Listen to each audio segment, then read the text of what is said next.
السلام علیکم دوستو۔ خودکشی کے اکثر واقعات میں لوگ مرنا نہیں چاہتے، بس وہ چاہتے ہیں کہ درد مر جائے۔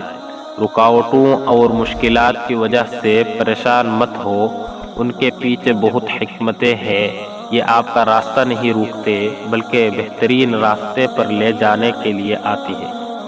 بیوی اللہ کی بہترین نعمتوں میں سے ایک نعمت ہے، بس نعمتوں میں اضافہ طلب کرتے رہنا چاہیے۔ ایک امر بیل کی مانند ہے جو خشک درخت کے گرد لپٹ کر اس سے تازگی، اس سے زینتیں بخشتی ہے۔ سردیوں کا موسم ڈھکے چھپے اور پوشیدہ زخموں کے لیے اچھا نہیں ہوتا۔ تیری یاد میں کی عبادتیں اتنی کہ تیرے عشق میں ہم نے خدا کو پا لیا۔ خاموشی تم سمجھو گے نہیں اور بیان ہم سے ہوگا نہیں۔ السلام علیکم۔